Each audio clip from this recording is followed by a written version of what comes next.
Anak-anakku sekalian, Assalamualaikum warahmatullahi wabarakatuh. Selamat pagi, selamat siang, dan selamat sore. Nah, dalam pertemuan kali ini kita dengan materi prakarya, kita akan bahas dari bab demi bab. Tetapi dalam pertemuan kali ini kita akan membahas mengenai instalasi listrik rumah tangga. Karena instalasi listrik sangat penting sekali dalam kehidupan kita sehari. Oke, mari kita perhatikan materi bab 2, rekayasa instalasi listrik rumah tangga. Oke, selamat bertemu kembali di materi kita prakarya kelas 9. Nah, pada kesempatan ini kita akan bahas mengenai instalasi listrik rumah. Karena sangat penting sekali bahwa di rumah kita adalah kebutuhan listrik merupakan kebutuhan utama. Kebutuhan sehari-hari, hampir semua alat yang ada di rumah kita semuanya menggunakan perangkat listrik atau daya listrik. Nah, dalam pemasangan instalasi listrik tidak sembarangan orang bisa menguasainya, maka kita harus memahami dasar-dasar dalam instalasi listrik itu sendiri. Karena jika salah dalam sebuah pemasangan, salah dalam sebuah penempatan alat, maka sangat bahaya. Bahwa listrik bisa bersahabat, karena listrik juga bisa menjadi malapetaka buat kita. Maka perlu kita pelajari dasar-dasarnya supaya listrik di rumah kita aman, terhindar dari malapetaka atau bencana oleh listrik itu sendiri. Jadi instalasi listrik rumah atau instalasi listrik adalah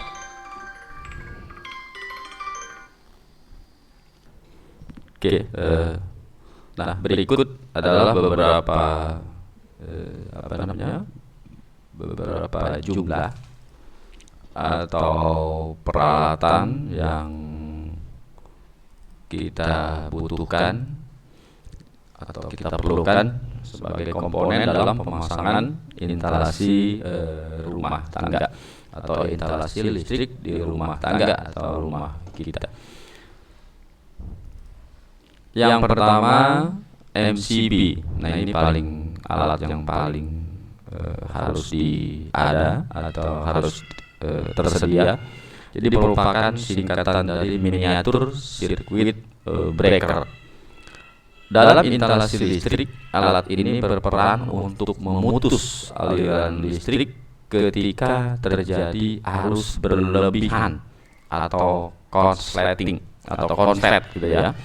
Biasanya saat nyetrika, kemudian AC-nya nyala, TV nyala, atau mesin cucinya juga nyala.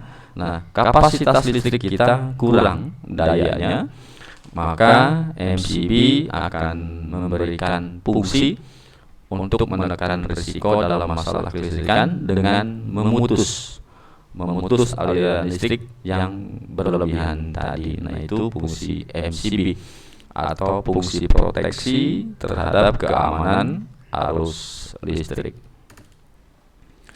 Yang kedua disebut LCB atau ELCB. Nah, keamanan masalah kelistrikan juga dilindungi dengan alat ini, disebut ELCB atau Earth Leakage Circuit Breaker. Jadi fungsinya adalah untuk melindungi resiko kebocoran arus. Bocor arus ini seperti kehilangan daya, arusnya tinggi, arusnya besar, kita pasang di listrik di rumah kita, tetapi bocor atau keluar atau arusnya tidak sampai. Biasanya dengan diberikan contoh atau masalah kalau di rumah kita seperti lampunya yang buram, atau TV tiba-tiba layarnya tidak penuh, hanya setengah saja, atau setrikaan yang kita pakai itu tidak panas-panas padahal sudah dicolokkan. Nah, ini disebut kebocoran arus listrik. Yang ketiga, saklar. Mungkin kita sangat sering mendengar atau menjumpai apa yang disebut dengan saklar. Apa fungsi dari saklar? Yaitu menyalakan lampu. Nah, biasanya ini setiap hari kita pijit tombolnya untuk menyalakan lampu. Namun sebenarnya fungsi dari saklar ialah memutuskan dan menghubungkan arus listrik. Jadi fungsinya memutuskan dan menghubungkan arus listrik. Sehingga fungsi saklar tidak terbatas pada menyalakan atau memadamkan lampu semata.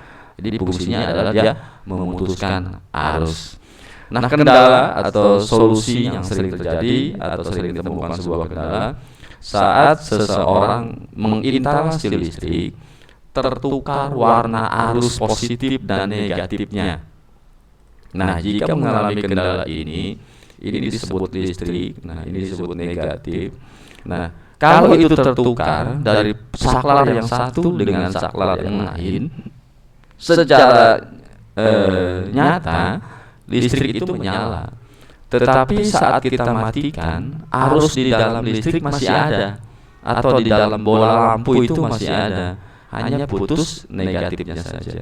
Biasanya kalau terjadi tertukarnya warna kabel. Nah, itu disebut dengan saklar. Yang ketiga, yang keempat disebut stop kontak. Jadi selain steker, alat kelistrikan yang cukup banyak dijumpai ialah stop kontak. Nah, saklar dan stop kontak memang memiliki sedikit kemiripan, yakni sama-sama dipasang di tempat yang mudah dijangkau. Jadi biar kita ketinggiannya biasanya memasang di dinding atau di tembok terjangkau oleh orang-orang dewasa. Tidak diharuskan untuk orang-orang anak atau balita.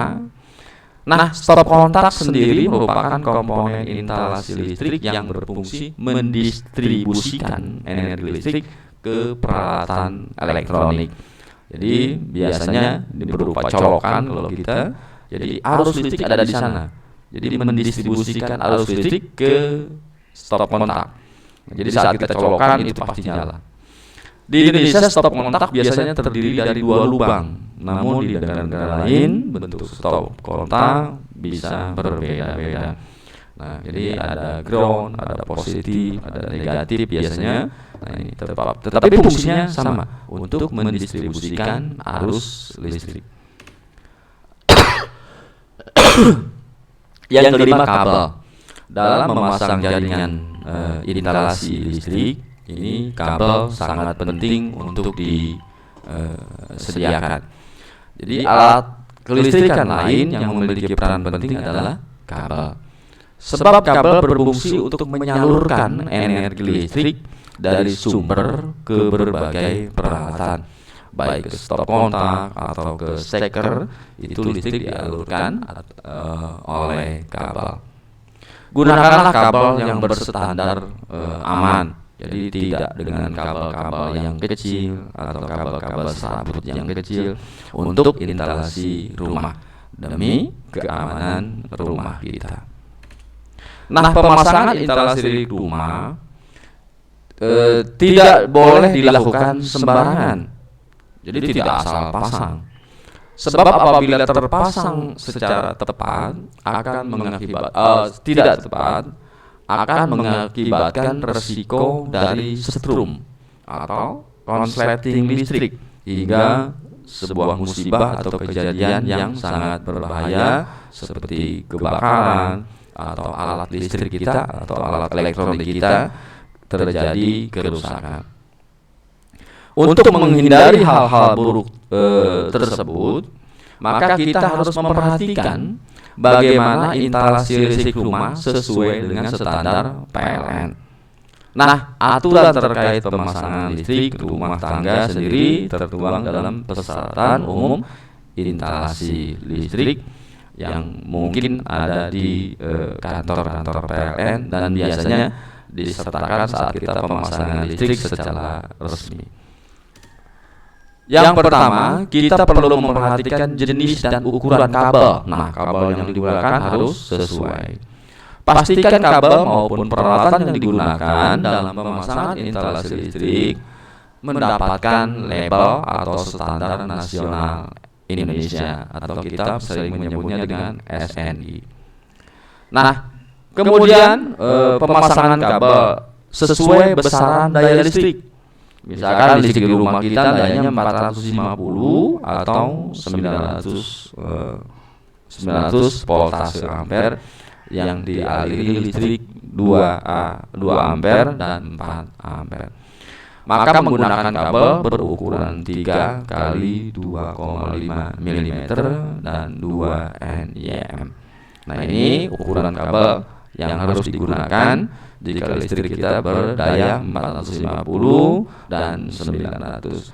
Maka jika listrik kita atau daya kita lebih tinggi, maka ukuran kabelnya pun harus lebih bagus. Nah, berikutnya anak-anak sekalian, semua kita menggunakan listrik di rumahnya, kemudian kita juga atau rumah kita mengontrak pasti ada listrik tempat tinggal, baik itu rumah pribadi atau rumah orang tua kita.